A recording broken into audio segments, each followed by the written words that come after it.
Olá, estamos de volta com o Senado agora. O plenário do Senado debateu na sessão desta quarta-feira a primeira medida provisória do ajuste fiscal do governo Dilma Rousseff. O repórter Dante Ascioli tem as informações direto do túnel do tempo. Dante? Olá, Hermes. Foram mais de 4 horas de discussão. A medida provisória 665 divide a opinião dos parlamentares, inclusive dentro da base aliada da presidente Dilma Rousseff aqui no Senado. 2 parlamentares do PT já avisaram que vão votar contra a proposta.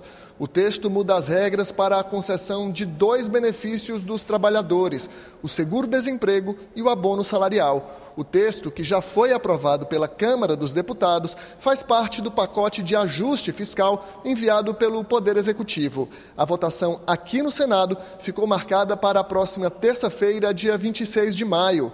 O prazo é apertado, já que a MP perde a validade no dia 1º de junho. Acompanhe agora como foi a discussão na matéria no plenário do Senado.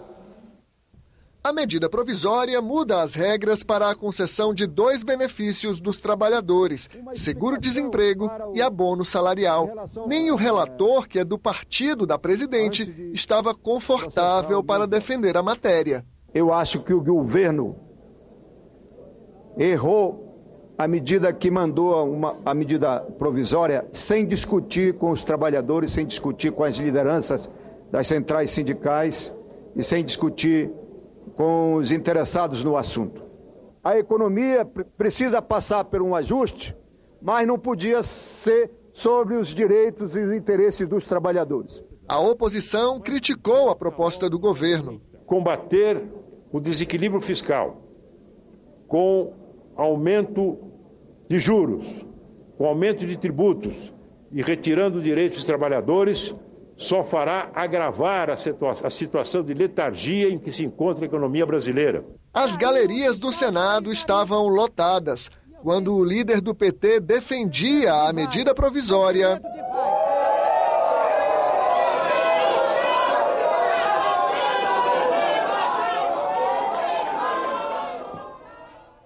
O presidente do Senado interrompeu a sessão e mandou esvaziar as galerias. Quando a discussão recomeçou, outro golpe contra o governo.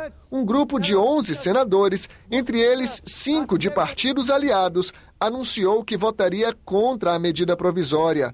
O porta-voz do movimento foi o senador Lindbergh Farias, do PT.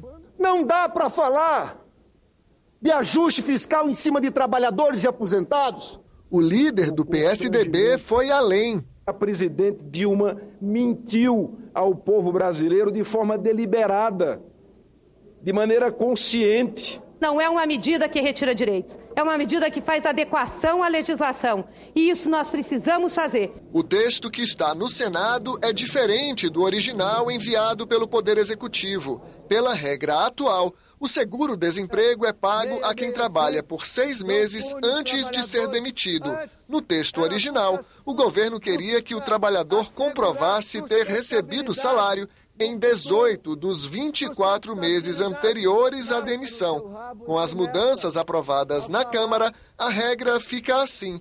Para pedir o seguro-desemprego pela primeira vez, o beneficiário precisa comprovar que trabalhou durante 12 dos 18 meses anteriores à demissão. Para fazer o segundo pedido, deve demonstrar que recebeu 9 salários nos 12 meses anteriores. A partir da terceira solicitação, a regra é a mesma que vale hoje: comprovar o recebimento nos 6 meses anteriores à demissão.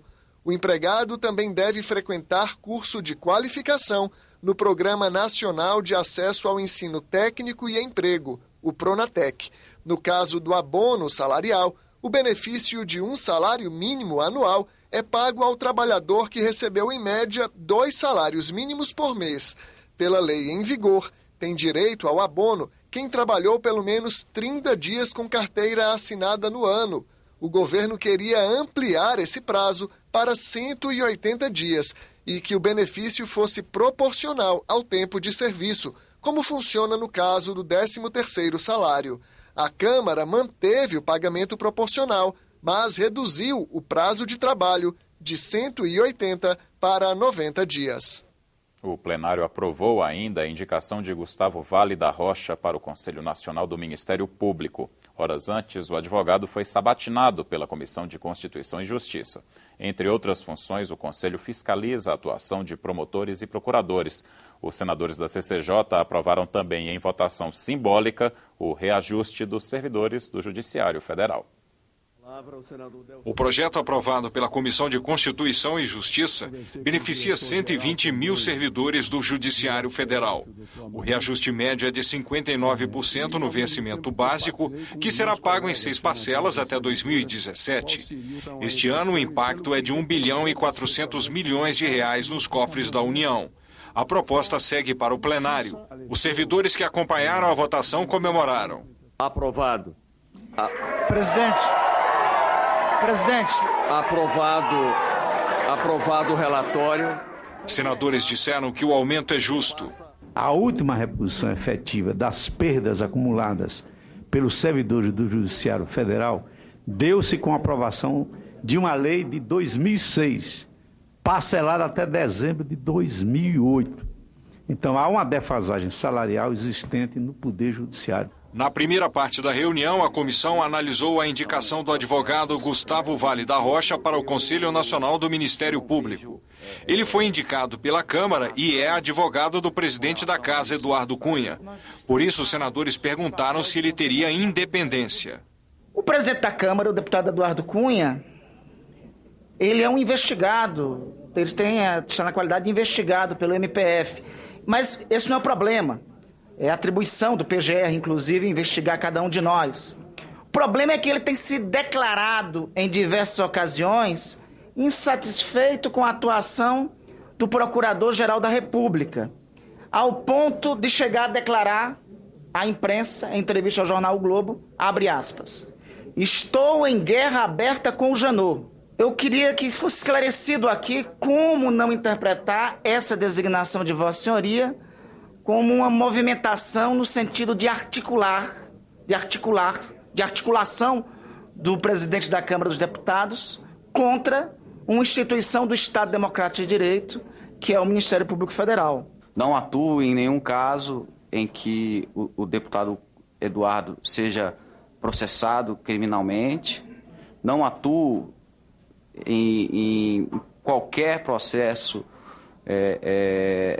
criminal do deputado Eduardo Cunha, não sou advogado de nenhum parlamentar na citada Operação Lava Jato, de forma que eu me sinto absolutamente tranquilo. A indicação foi aprovada com 12 votos sim e 3 contrários. A Comissão de Constituição e Justiça aprovou ainda a proposta que estende até 2028 o prazo para que recursos federais em irrigação sejam prioritariamente investidos em projetos nas regiões Nordeste e Centro-Oeste. O prazo definido pela Constituição para essa prioridade havia terminado em 2013.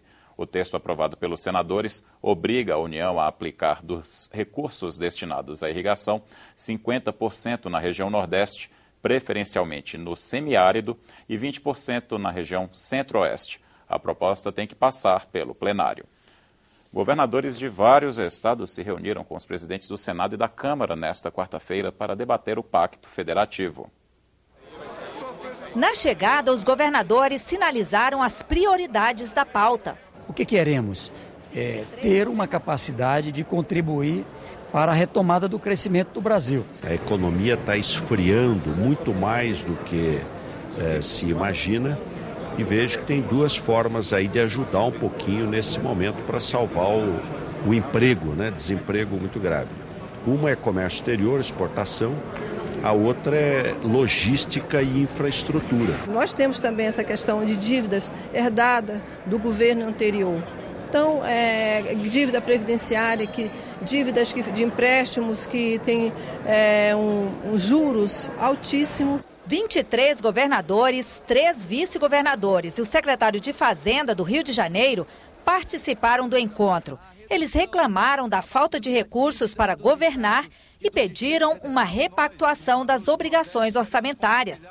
Os governadores foram unânimes em defender uma divisão mais justa de responsabilidades entre a União e os estados para enfrentar o problema do financiamento da saúde e da segurança pública. Só tivemos apenas 4 estados do Brasil que conseguiram reduzir os seus índices de violência. Mas na questão da saúde e da segurança, acho que é prioritário que a gente cuide disso aí, no sentido de que hoje o serviço ele é praticado à custa praticamente dos estados e municípios, enquanto que a União fica com a parte mais substancial das receitas decorrentes para o atendimento desse tipo de serviço. Eles também pediram a aprovação do projeto que permite a estados e municípios usar como receita parte dos depósitos judiciais e administrativos de processos em andamento. Precisa ser aperfeiçoado o projeto de maneira que permita que os estados possam pagar precatórios, financiar déficit da Previdência, pagar algumas dívidas. Representantes de vários estados reclamaram que as contas não fecham pelo excesso de obrigações e pediram que o Congresso aprove proposta de emenda à Constituição que impede a transferência de responsabilidades sem o repasse de recursos. Porque a União arrecada, repassa poucos valores para os estados e para os municípios e dá só atribuições. É a mesma coisa de dizer a União dá a tarefa, mas não dá o dinheiro para fazer frente a essas tarefas. É pacto federativo, não submissão federativa. No final da reunião, o presidente do Senado, Renan Calheiros, anunciou a criação de um grupo formado por 17 senadores para acompanhar a tramitação dos projetos considerados prioritários pelos governadores. Essa reunião acontece no exato momento em que o Congresso está se fortalecendo, aproximando a sua agenda da agenda das ruas e tem como dever, mais do que compromisso, dever buscar o equilíbrio federativo.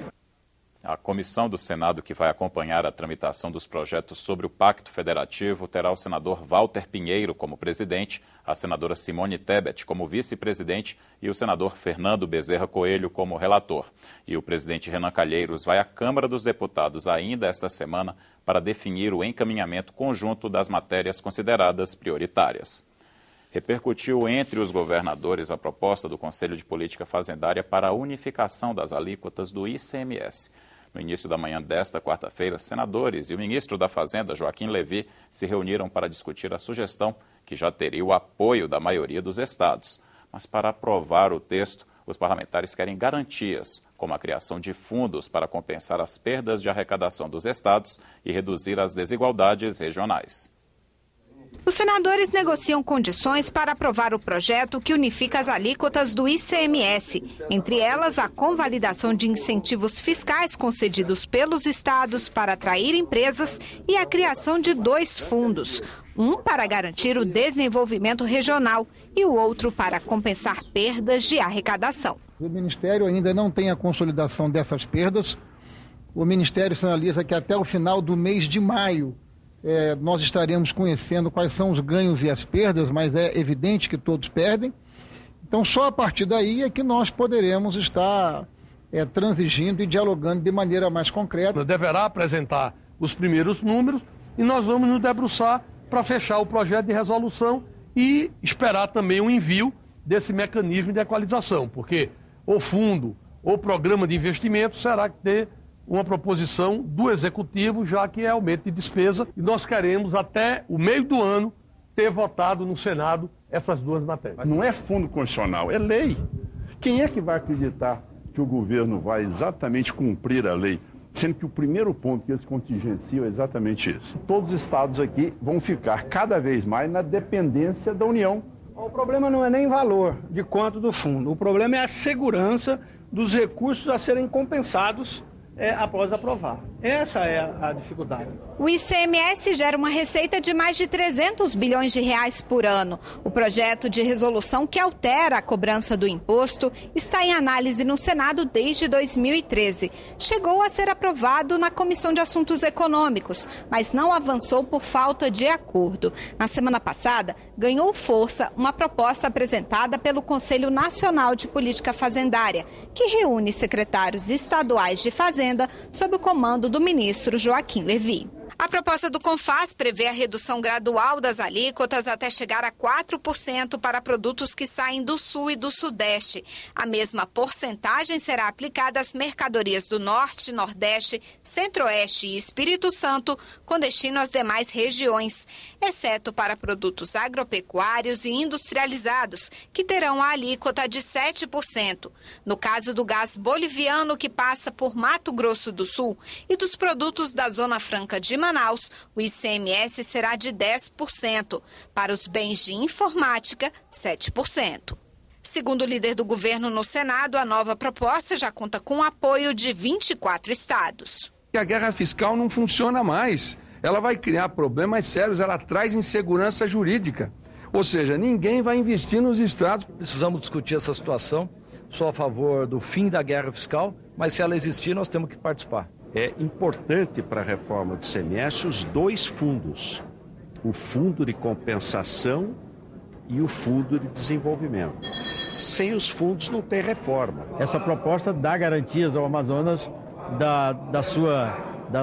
de ter o seu diferencial. Nós gostaríamos de ter um diferencial maior, mas seria impossível se aprovar isso aí. Tudo que já foi aprovado de incentivo fiscal precisa ser convalidado pelo Congresso. Isso é fundamental para os estados do Nordeste e do Norte. E você não vai poder reduzir as alíquotas do ICMS, que é a grande mudança tributária do Brasil, sem que o governo defina o que vai fazer, quais são as fontes do fundo de compensação. Nós estamos só aguardando para concluir esse processo.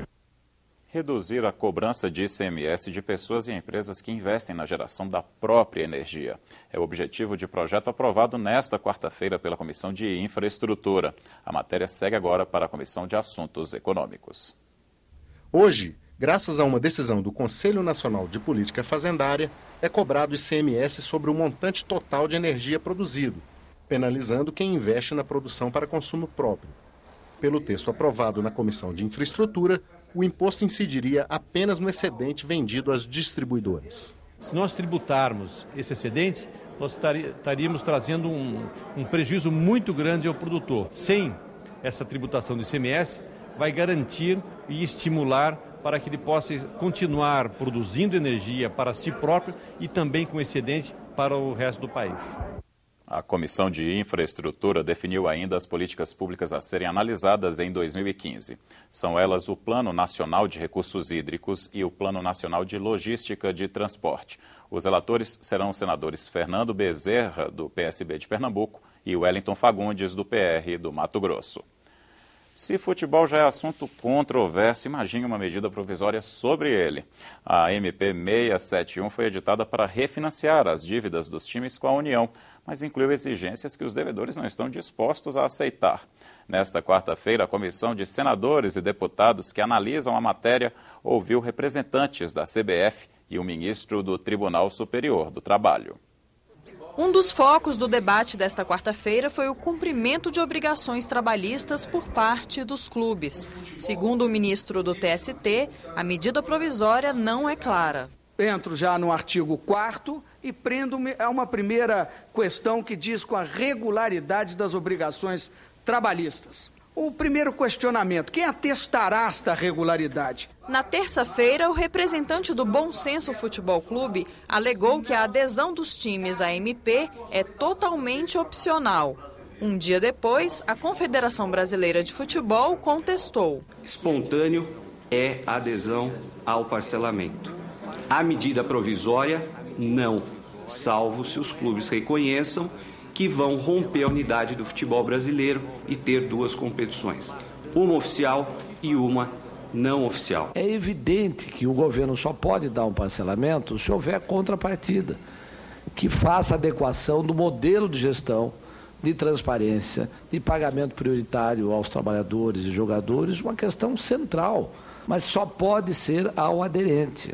O que não pode, uma medida provisória, interferir no sistema de organização de todo o futebol. Os integrantes da comissão deram mais sugestões de mudança à proposta do Executivo. Por que nós não podemos encontrar alguma saída que tipifique, mesmo nesse relatório, a atividade profissional de futebol?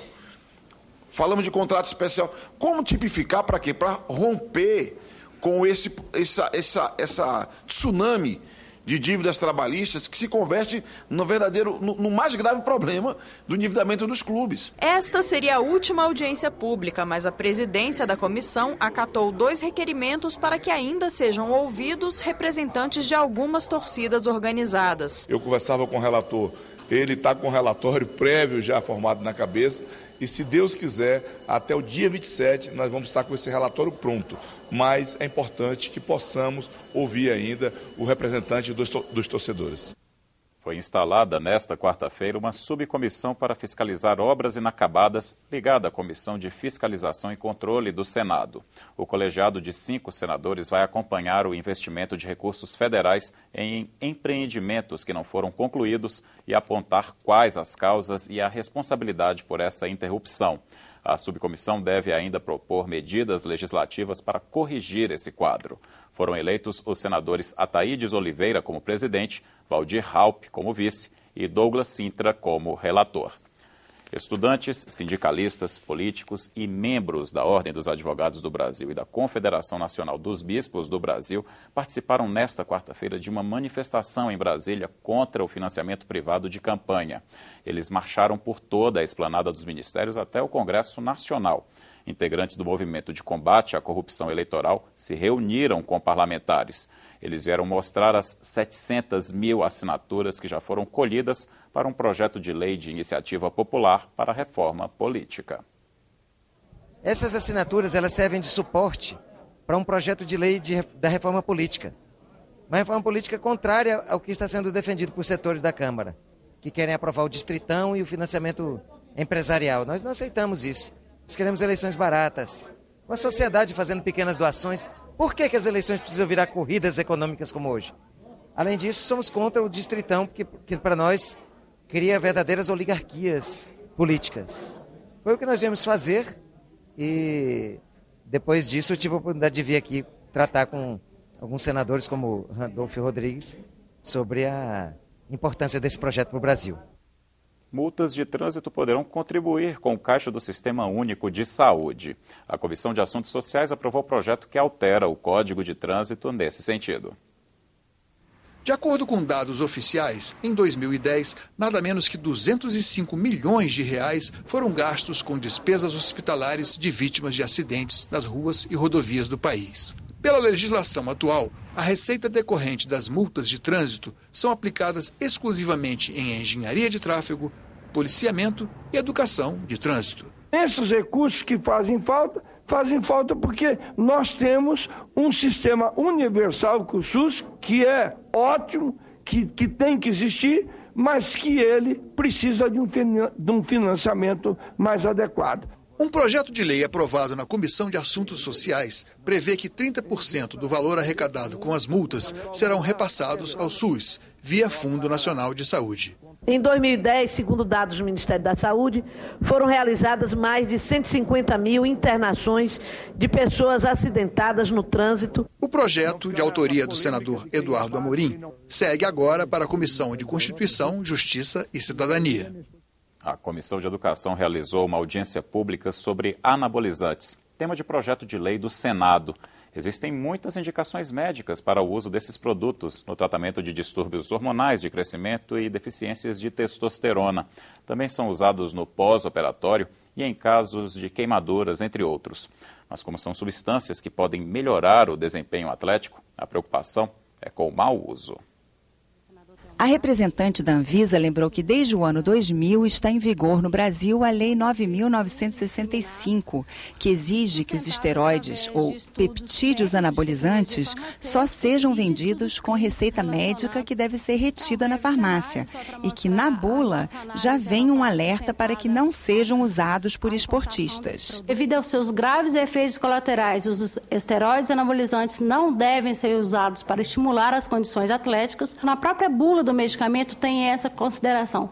Ele é contraindicado para aumentar a massa muscular, fisiculturismo. Outra preocupação é com os anabolizantes falsificados. A gente tem que ter um cuidado com o que está registrado. Falsificado ainda é um mundo, é uma seara que você não conhece esse universo, você não consegue classificar nem a característica, a pureza desse produto. E o risco ainda é maior sobre a exposição das pessoas que têm utilizar medicamentos falsificados. O presidente da comissão, senador Romário, comentou as consequências do uso de anabolizantes considerados doping em competições esportivas. É um assunto de grande relevância e principalmente, especialmente no meu caso, que fui atleta e convivi, infelizmente, nunca passei por esse dissabor e desgosto de ter sido pego em doping, mas infelizmente alguns colegas passaram e eu tenho certeza que se muitas dessas informações aqui dadas pela doutora fossem dadas lá atrás, muitos dos acontecimentos poderiam deixar de existir. O Marco Legal da Biodiversidade foi sancionado em cerimônia no Palácio do Planalto nesta quarta-feira. A nova lei regulamenta o acesso ao patrimônio genético de plantas e animais do país, bem como de conhecimentos indígenas e tradicionais. O texto foi aprovado pelo Congresso no dia 27 de abril. Um café da manhã no restaurante do Senado marcou o lançamento da Frente Parlamentar Mista em defesa do ensino profissionalizante nesta quarta-feira.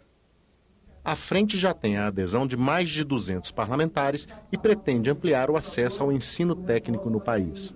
O Brasil tem uma taxa de matrículas ainda muito aquém, daquilo que o país precisa. Enquanto os países, por exemplo, da OCDE têm uma taxa de matrículas no ensino profissionalizante acima de 35%, o Brasil a taxa é de 13,71%. Nós saímos de 140 escolas em 2006 para 562, mas o novo Plano Nacional de Educação que aí está, estabelece como meta nós chegarmos no mínimo a 33% das matrículas nos próximos 10 anos. Temos 1.100.000 matrículas dentro da rede federal, mas isso pode ser expandido em muito e o próprio Plano Nacional da Educação aponta nesse sentido de triplicar a oferta em educação profissional nos próximos 10 anos, mas mesmo assim, para a dimensão continental do país, para a população de 200 milhões de habitantes que temos, ainda é pouco. O senador e ex-ministro da Educação, Cristóvão Buarque, defende uma ampliação ainda maior do ensino profissionalizante. Mas antes, para ele, é preciso melhorar a educação básica. Enquanto não houver um bom ensino fundamental, a gente não vai ter um bom ensino médio profissionalizante. Além disso, todo o ensino médio, ao meu ver, devia ser profissionalizante. Eu defendo que o ensino médio tenha 4 anos e todo mundo saia dele com um ofício. Os parlamentares da frente querem ainda a aprovação do projeto de lei que regulamenta a profissão de tecnólogo. A matéria precisa ser votada pelo plenário da Câmara antes de vir para o Senado. E durante a tarde, outra associação de senadores e deputados com interesses comuns ganhou corpo. A Frente Parlamentar em Defesa da Família e Apoio à Vida. A frente, criada para colaborar com projetos de lei que ampliem a proteção de crianças e jovens, é presidida pelo senador Magno Malta. Representantes de grupos religiosos católicos, evangélicos e espíritas participaram do lançamento. Mais de 200 parlamentares, entre deputados e senadores, apoiam a iniciativa.